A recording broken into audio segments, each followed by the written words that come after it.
siang ini kami diberi kesempatan untuk memberikan kesaksian sukacita kami selama 3 bulan ini. Yang berdiri di samping saya ini suami saya, namanya Bapak Suherman, usia 76 tahun. Suami saya ini perokok kelas berat. Mulai merokok itu tahun 60 tahun 60, sehari itu kalau merokok bisa sampai 4 pak. Apa itu mas? Gudang garam yang isi 16 itu 4 pak. Itu masih sembunyi-sembunyi kadang. Kalau enggak ditekuk terus sepurnya, melaju terus. Nah, setelah itu awal petaka dan kesedihan kami terjadi tahun 2008. Saat itu menjelang ulang tahun Bapak yang ke-66 ya. Bapak kena serangan stroke ringan.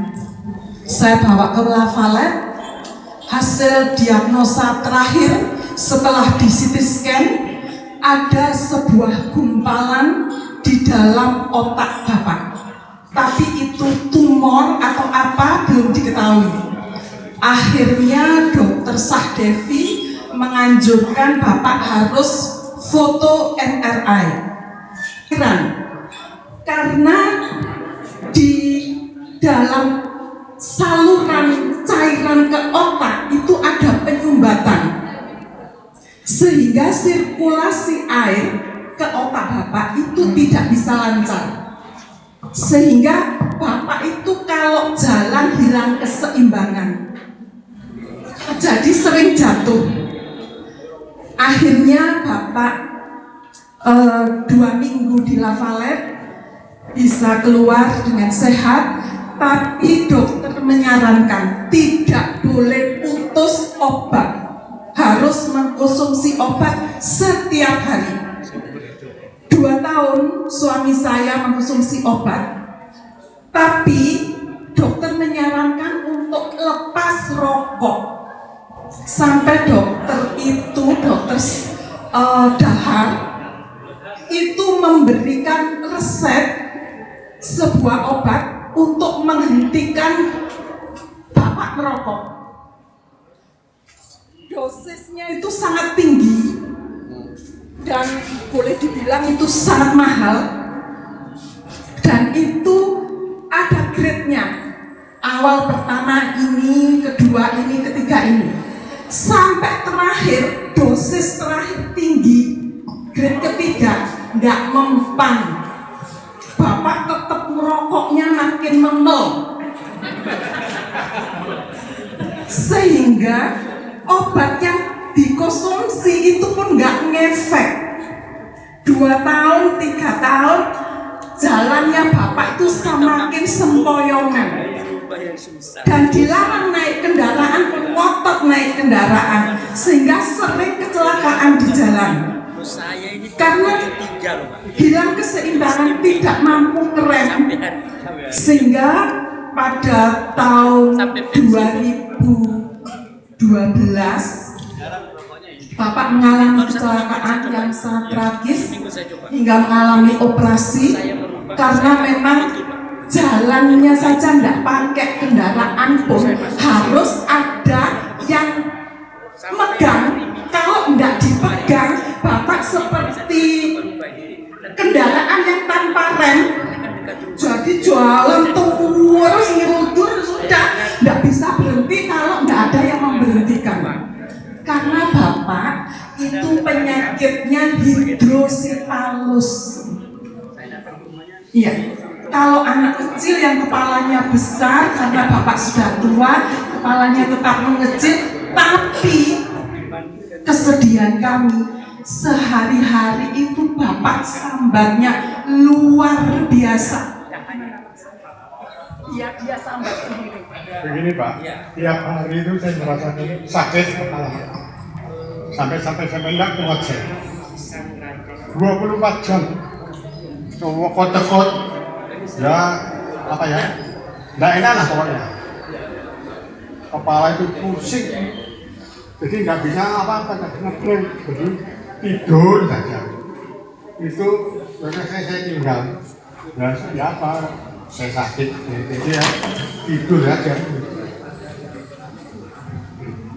Jadi sehari-hari 90% aktivitasnya Bapak itu di tempat tidur. Selama 2 tahun lebih, Bapak itu kalau duduk di kursi tahannya paling lama itu 15 menit, tidak lebih dari itu. Tidur kembali. Setelah makan tidur. Jadi aktivitasnya cuma tidur selama 2,5 tahun lebih. Saya sebagai istri merasa sangat sedih, malapetaka yang tidak pernah bisa saya lupakan seumur hidup saya, karena setiap hari melihat suami saya kesakitan.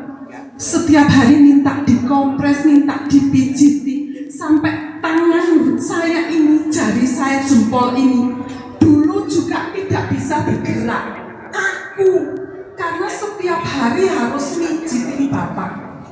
Itu 2,5 tahun. Sebagai seorang istri, kadang saya juga tidak kuat melihat keluhan Bapak. Setiap hari saya berdoa, Tuhan, kalau memang Tuhan menghendaki suami saya jangan menderita terlalu lama. Sambil menangis saya setiap kali berdoa, Tuhan sudah cukup sampai di sini penderitaan suami saya. Sebagai istri saya mengeluh, Tuhan saya tidak siap ditinggalkan suami. Tapi melihat suami saya menderita, saya tidak tahan. Akhirnya Tuhan menjawab doa saya dengan cara yang lain yang tidak pernah kami bayangkan sebelumnya. Pada tanggal 17 Agustus, saya masih ingat itu, 17 Agustus selepas maghrib, saya menerima tamu teman anak saya di Jakarta datang menjenguk bapaknya. Tapi selang setengah jam datang lagi tamu yang tidak pernah saya kenal. 2 ibu-ibu yang biasa saya panggil Mbak Evi sama Mbak Dewi datang ke rumah.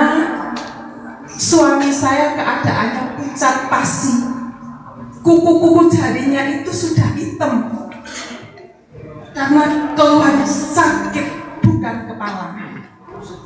Sehingga waktu itu saya menceritakan keadaan suami saya dengan Mbak Evi dan Mbak Dewi itu masih bercucuran air mata. Setelah saya bercerita, Mbak Devi sama Mbak Evi menceritakan tentang dan memperkenalkan rokok JK. Beliau mengatakan, Pak, dicoba dengan ini. Kalau memang Tuhan menentukan rokok ini bisa membantu meringankan penderitaan Bapak. Akhirnya waktu itu memang Bapak sudah sekitar 3 tahun ya tidak merokok, ditawari rokok sudah tidak pakai langsung diambil, tancap gas, merokok. Nah, pertama saya merokok itu, rasanya itu saya yakin nanti sembuh. Amin. Jadi rasanya sembuh. Keseng gitu loh Pak. Jadi ya Pak. Semua ini dari Tuhan Bapak. Amin. Saya percaya itu. Bapak ini perantara saja untuk saya nikmati biar saya sehat. Dengan ini Pak, saya juga mengucapkan terima kasih. Yang mana biarpun itu merupakan rokok, tapi khasiatnya buat saya besar sekali. Amin. Saya bisa duduk, ini tidak bisa Pak. Ini tidak bisa. Goyoran duduk Seperempat jam sudah tidak keluar. Jadi seperti madu secara mati. Tidak karuan lagi. Yang mandek kok saya saja. Semua betul Pak. Wakin yang luar biasa. Kandung celuk kok diremesi gitu. Itu dia semakin Itulah cerita Pak Herman, dan puji Tuhan dengan kenal rokok CK sekarang Pak Herman sudah 90% sehat dan bisa aktivitas seperti semula, bahkan sudah bisa pergi walaupun tidak saya dampingi, bisa berjalan-jalan di luar rumah yang tadinya kalau setiap keluar rumah tanpa didampingi, bapak pulang sudah koprak getih, harus ke UGD, kadang dijahit, kadang sudah. Itulah apa yang selama ini kami rasakan. Puji Tuhan, sekarang bapak sehat, dan kami mengucapkan terima kasih kepada tim Rokok CK. Ternyata rokok CK ini bukan rokok sembarang rokok, tapi rokok yang luar biasa. Rokok yang bukan untuk mematikan, tapi rokok CK adalah rokok yang menyehatkan dan menyembuhkan.